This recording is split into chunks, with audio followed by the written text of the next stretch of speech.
პარტია გირჩმა თბილისის მერობის კანდიდატად იაგო ხვიჩია წარადგინა. გადაწყვეტილება გირჩში შიდა პარტიული პრაიმერისით მიიღეს. ვიცე-მერობის კანდიდატი კი სანდრო რაქვიაშვილი იქნება. თბილისის საკრებულოს დეპუტატობის კანდიდატებად დავით ფანჯაკიძე, გიორგი გვენეტაძე და ეკა ონიანი წარადგინეს.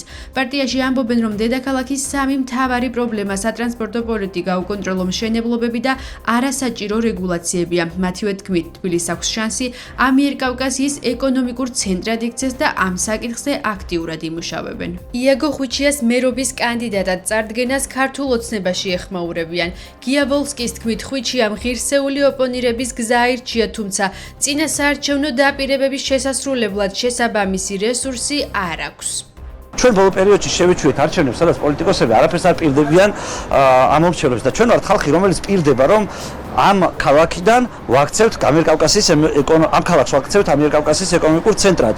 რა თქმა უნდა, იმ შემთხვევაში თუ საზოგადოების დობა გვექნება. ნებისმიერ ნორმალურ ადამიანს დაუტკიცეთ, რომ ყველაზე კვალიფიციური ვართ იმ საქმეში, რაზედაც პრეტენზიას ვაცხადებთ. თავარი იქნება შეთანხმება იმაზე, როგორი მომავალი თბილისი გვინდა.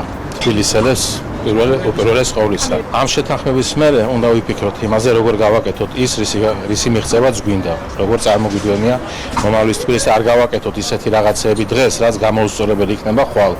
იმიტომ რომ ხშირად მშენებლების შესწომას ადრიან ექიმების შესწომას, იმიტომ ლეტალურია. ჩვენ ყველა დანარჩენი პარტიისგან განსხვავებით ვითხოვთ, რომ მეტროს მშენებლობა გააქტიურდეს, იმიტომ რომ სატრანსპორტო პოლიტიკა იქნება ერთ-ერთი მთავარი. მეორე ეს არის მშენებლობის პრობლემები, იმიტომ რომ სრულიად წარმოუდგენელი მშენებლობის პრაქტიკაა დანერგილი ქალაქში, სადაც ძველი სახლები დგას შუა ცენტრში და მათ ნაცვლად არაფერი არ შენდება და პერიმეტრზე შენდება კორპუსები, მიკრორაიონები და საერთოდ ინფრასტრუქტურის გარეშე და მეორე უამრავი პრობლემა ჩნდება და მესამე უამრავი რეგულაცია, რომელიც თბილისშია შემოღებული, დაწყებული კონდიციონერის დაყენება შეუძლებელია ფაქტობრივად ლეგალურად ჩვენ ქალაქში, დამთავრებული ტაქსების რეგულაციები და ასე შემდეგ. იაგო ხვიჩიამ აირჩია გზა პოზიტიური ოპონირების.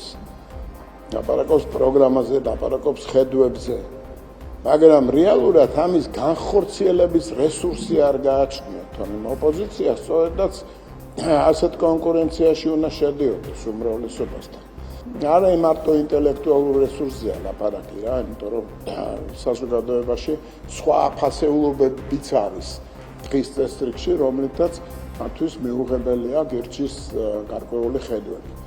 სასამართლო მშვიდ არასამთავრობო ორგანიზაციას ყადაღა დაადო. კერძოდ პროკურატურის ცნობით, თბილისის საქალაქო სასამართლომ დააკმაყოფილა პროკურატურის შუამდგომლობა საბოტაჟის დამამძიმებელ გარემოებაში საბოტაჟის მცდელობის და უცხოეთის კონტროლს დაქვემდებარებული ორგანიზაციისთვის მტრულ საქმიანობაში დახმარების და საქართველოს კონსტიტუციური წყობილების და ეროვნული უშიშროების საფუძვლების წინააღმდეგ მიმართული საქმიანობისთვის. ფინანსების მობილიზების ფაქტზე მიმდინარე გამოძიების ფარგლებში ცალკეული არასამთავრობო ორგანიზაციების საბანკო ანგარიშებზე ყადაღების დადების თაობაზე. პროკურატურის ინფორმაციით ჩატარებული გამოძიებით დადგინდა, რომ 2024 წლის პერიოდში საქართველოს პარლამენტის წინ და ქვეყნის მასშტაბით სხვადასხვა ლოკაციებზე მიმდინარეობდა საპროტესტო აქციები, რამაც დროის მოკლე პერიოდში მიიღო ძალადობრივი ხასიათი და გასცდა კანონით დადგენილ ფარგლებს. მიმდინარე საპროტესტო აქციების პარალელურად ოპოზიციური პარტიების ლიდერების და ცალკეული არასამთავრობო ორგანიზაციების ხელმძღვანელების მოწოდებებმა მასობრივ დაუმორჩილებლობას და საყოველთაო წინააღმდეგობაზე საპროტესტო აქციები ეტაპობრივად გადაზარდა საპოლიციო ძალებთან დაპირისპირებაში,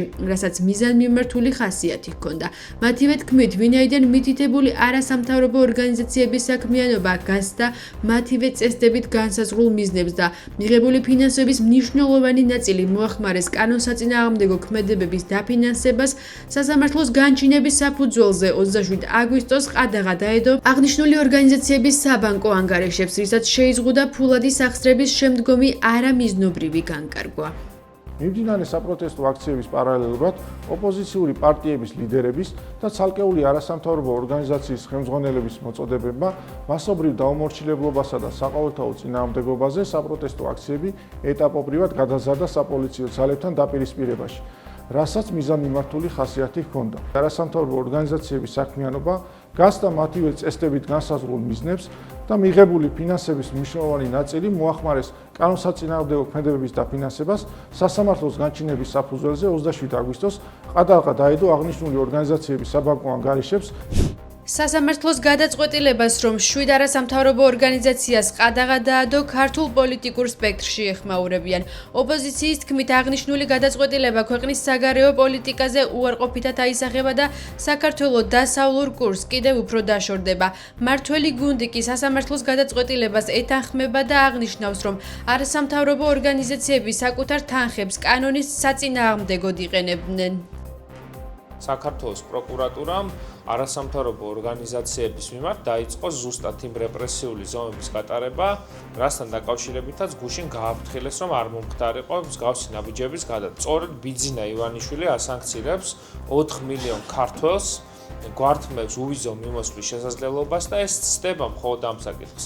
ეს არის ცივილიზაციური დაპირისპირება, სადაც საქართველოს ევროპული ნაწილი ებრძვის მოღალატეთა რაზმს, რომლის მთავარი დანიშნულება რუსეთის ფედერაციის ინტერესების საქართველოში გატარება. საქართველოს ლელოს პოლიტიკური გუნდი გმობთ ამ ფაქტს, მესამე სექტორის მიმართ დევნას აღვიქვავთ როგორც საქართველოში დემოკრატიის დასამარების მცდელობას, როგორც მცდელობას, რომ სახელმწიფო ძალაუფლების კონსოლიდაცია ავტორიტარული გზით საბოლოოდ გაფორმდეს ქართული ოცნების პირობებში 4 ოქტომბრის არჩევნებზეც, მათ შორის ბევრმა საქართველოს მოქალაქემ უნდა ვაჩვენოთ, რომ ვატო შაქარაშვილის, დასმენის, ბერიას, სტალინის გზა არ არის საქართველოს მომავალი, რომ საქართველო გადარჩება ამ საზიზღარი პრაქტიკების გარეშე.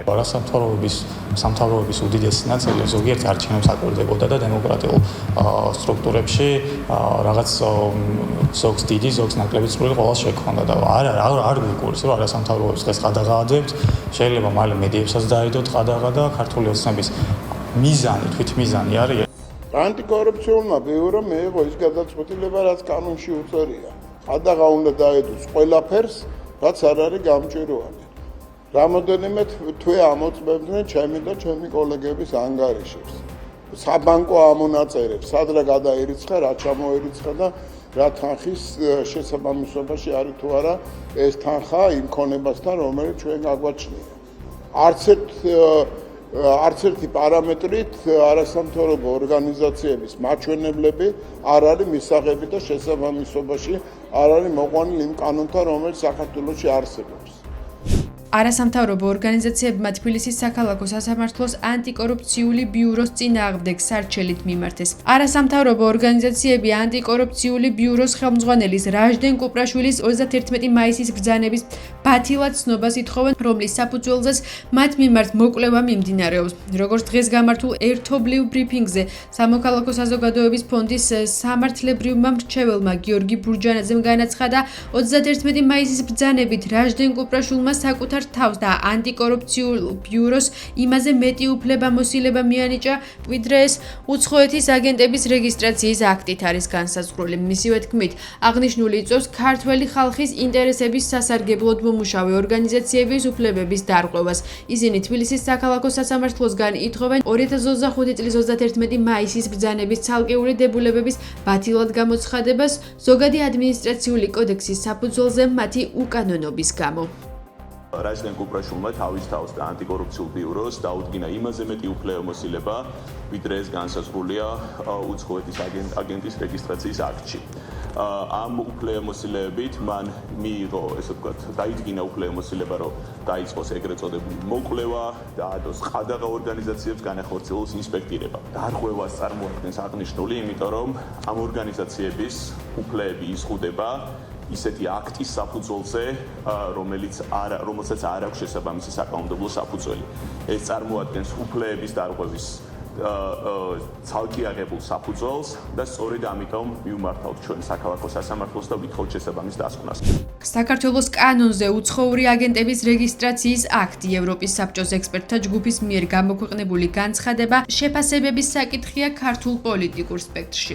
დოკუმენტში ნათქვამია, რომ აქტში გათვალისწინებულ ზომებს მნიშვნელოვანი გავლენა ექნება შეკრების თავისუფლებასა და რამდენიმე სხვა გარანტირებულ უფლებაზე. ექსპერტთა საბჭოს მოსაზრებით მიზანშეწონილი იქნება ითვლებოდა აქტის გაწვევა და მისი დებულებების აღსრულებისკენ რაიმე ნაბიჯებისგან თავის შეკავება. დოკუმენტში ნათქვამია, რომ აქტის იმპლემენტაცია მძიმე და გაუმართლებელ ზიანს გამოიწვევს საქართველოში სამოქალაქო საზოგადოებისთვის. შეუსაბამო იქნება ვალდებულებების ფართო სპექტრთან, რომლებიც ევროპის საბჭოს წევრმა სახელმწიფომ საკუთარ თავზე აიღო და შესაბამისად სრულიად უადგილო იქნება. ევროსაბჭოს საპარლამენტო ასამბლეის 51 დეპუტატმა ევროსაბჭოს მმართველ ორგანოს მინისტრთა კომიტეტს საქართველოს წევრობის საკითხის პოტენციური გადახედვისკენ მოუწოდა იმ შემთხვევაში თუ არ შეიცვლება არსებული ავტორიტარული კურსი. დღეს ჩვენ ხედავთ, რომ ევროსაბჭოს სამართლის ექსპერტთა საბჭოს მნიშვნელოვანი დასკვნა ძალიან ღიად ამბობს, რომ აგენტების კანონი არ შეესაბამება ევროპულ სულისკვეთებას და წინააღმდეგობაში მოდის ადამიანის უფლებათა ევროპული კონვენციით გარანტირებულ არაერთ უფლებასთან. ეს კანონი არ უნდა გაუქმდეს და თუკი ჩვენ ვლაპარაკობთ სამართლიანობაზე, ჩვენს მიმართ დამოკიდებულების სამართლიანობაზე, რასაკვირველია, თავარი თემა არის თვითონ მაგალითი იმისა, თუ როგორ მოქმედებენ არასამთავრობო ორგანიზაციები, მაგალითად დასავლეთ ევროპის ან აღმოსავლეთ ევროპის ქვეყნებში. გამორიცხულია, რომ რომელიმე თავის შემოსავალი და პროგრამის ხასიათი და შინაარსი დამალოს. საქართველოში გეუნებიან პირდაპირ, რომ შენ არ უნდა მოითხოვო ინფორმაცია, რა თანხით ფინანსდება ექსტრემიზმი. თბილისის საქალაქო სასამართლოში ზვიად ცეცხლაძისა და კიდევ 7 პირის სასამართლო პროცესი გაიმართა. დღევანდელ სხდომაზე ბრალდებულებმა დასკვნითი სიტყვით ისარგებლებს. მოსამართლე თამარ მჭედლიშვილმა განაცხადა, რომ საქმეზე საბოლოო გადაწყვეტილება სავარაუდოდ 2 სექტემბერს 12 საათზე გამოაცხადებს.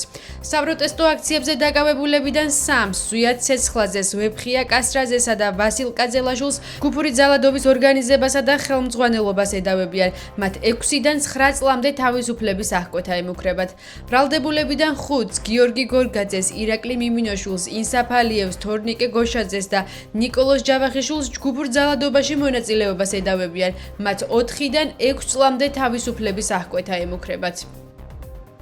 შინაგან საქმეთა სამინისტროს ცენტრალური კრიმინალური პოლიციის დეპარტამენტის თანამშრომლებმა გენერალურ პროკურატურასთან ერთად ბოლო 24 საათში თბილისსა და სამეგრელოს რეგიონში მოსამართლის განჩინების საფუძველზე კომპლექსურად ჩატარებული საგამოძიებო მოქმედებების შედეგად პროსტიტუციის ხელშეწყობისა და პროსტიტუციისთვის ადგილის გადაცემის ბრალდებით 12 პირი დააკავეს და 13 ობიექტი დახურეს. დაკავებულებს შორის არიან როგორც საქართველოს, ასევე ჩინეთის მოქალაქეები. სამართალდამცველების მიერ სისხლის სამართლის საქმეზე ჩატარებული ფარული საგამოძიებო მოქმედებების, კერძოდ აუდიო და ვიდეო ჩაწერის შედეგად მოპოვებული მტკიცებულებებით დადასტურდა, რომ ობიექტის მენეჯერები და ადმინისტრატორები პროსტიტუციაში ჩაბმულ ქალებს სისტემატიურად ხელს უწყობდნენ.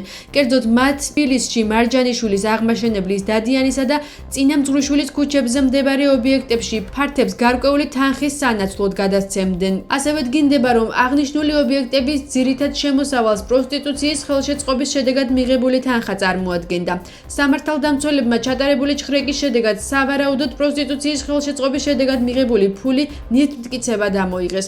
დანაშაულები 4 წლამდე ბადით თავისუფლების აღკვეთას ითვალისწინებს. გამოძიება საქართველოს სისხლის სამართლის კოდექსის 254 მუხლით მიმდინარეობს, რაც პროსტიტუციის ხელშეწყობასა და პროსტიტუციისთვის ადგილის გადაცემას გულისხმობს.